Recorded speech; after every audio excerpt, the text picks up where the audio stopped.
안녕하세요. 스미더스입니다. 박원순 시장 건으로 시끄럽죠? 시끄러운데, 이 건을 더 언급하고 싶지는 않습니다. 피해자가 좀 힘들어하고 있고, 피해자가 반드시 피해 회복을 받을 수 있도록 저 역시 이제 온라인에서 많은 지원을 할 예정입니다.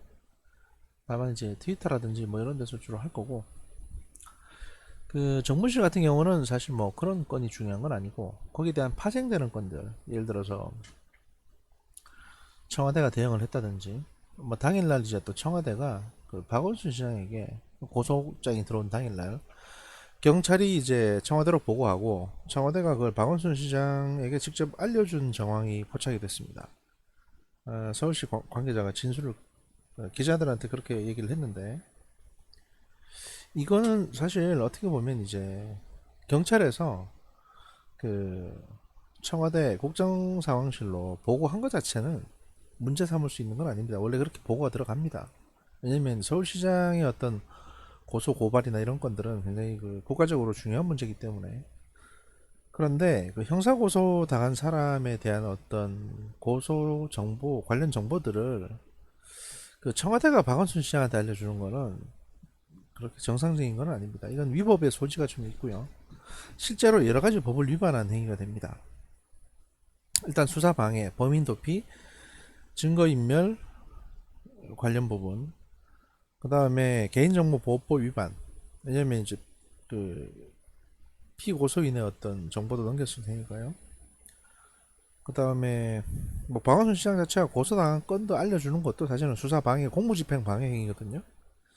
그래서 결국에는 증거인멸이라고 볼 수 있는 자진을 하게 됐고, 그럼으로써 공소권 없음이 돼버렸으니까 이거는 청와대 관련 공무원들이 그 실정법을 위반한 행위가 됩니다. 오죽이나 급했으면 그렇겠다 싶은 생각이 들긴 합니다. 피곤해. 그리고 이제 지금 그 5일장을 전국적인 규모로 하고 있죠.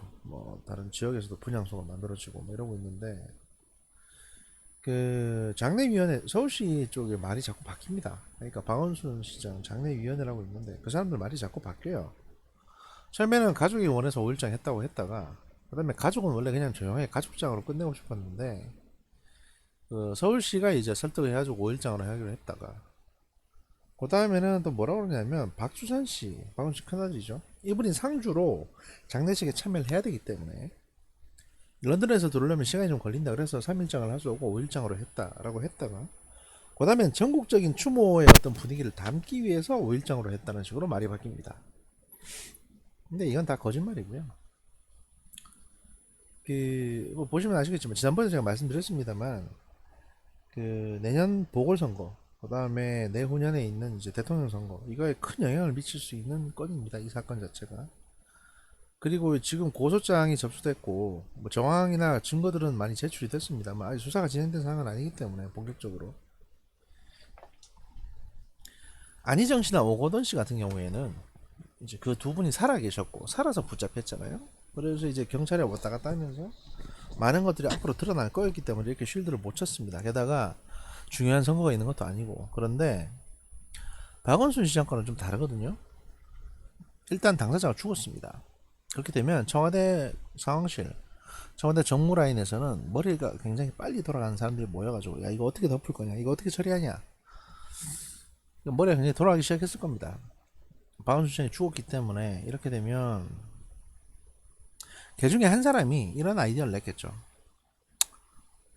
어차피 공식적으로 죄가 없으면 그러니까 죄 있다는 게 공식화되려면, 저놈은 범죄자다라는 게 공식화되려면 어차피 경찰 조사하고 검찰 조사하고 재판에 들어가서 판결까지 나와야 저 사람이 죄인이라는 게 공식화되는 거지. 그 전까지는 그냥 논쟁만 있는 거 아닙니까? 이건 제 의견이 아니고 청와대의 어떤 아마 전략가가 그렇게 얘기했을 거라고요. 지금은 논쟁만 있는 거니까 우리는 우리 얘기하고 밀어붙이면 될 거 아닙니까? 그 개인이 뭘 그렇게 할 수 있겠습니까? 이렇게 생각을 했을 겁니다. 그래서 박원순은 적어도 박원순은 순결하고 박원순이 피해자다. 박원순은 깨끗한 사람이다. 이런 식으로 뻔뻔스럽게 밀어붙이고 있는 거죠. 그렇게 해서 피해자의 입을 막고 이 사건 자체가 이 성추행 성범죄 자체가 드러나는 것을 원천 봉쇄해버리겠다. 그래서 마치 아무 일도 없었던 것처럼 박원순이 죽은 건 그냥 죽은 거고 그 사람은 성범죄자인 아니 뭐 저기 뭐냐 그 무죄 추정의 원칙에 의해서 뭐 이딴 소리 나오지 않습니까? 이제 알바들한테서 그렇게 밀어붙이고 있는 겁니다. 누군가가 뻔뻔스럽게도. 근데 말이죠. 울산시장 선거도 그렇고 그 지난 많은 어떤 부정 선거들이 그랬습니다만 부정한 어떤 정치 이벤트들이 그랬습니다만 이거 이대로 안 끝날 겁니다. 일단은요. 그 많은 정치인들조차도 박원순이 뭔 잘못이냐 이딴 식으로 나오고 있습니다. 그리고 또 다른 얘기도 있다. 아니 뭐 그 고소권만 있는 게 아니다는 식으로. 정상적인 사람들은 나 부끄러워서 말도 못하는데 뻔뻔 서는 사람들은 그런 얘기를 하고 다닙니다.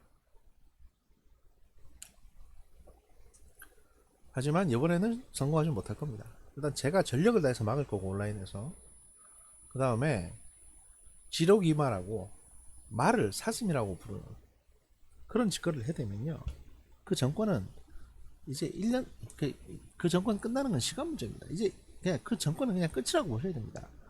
바른 말 하는 사람 뚫고 패고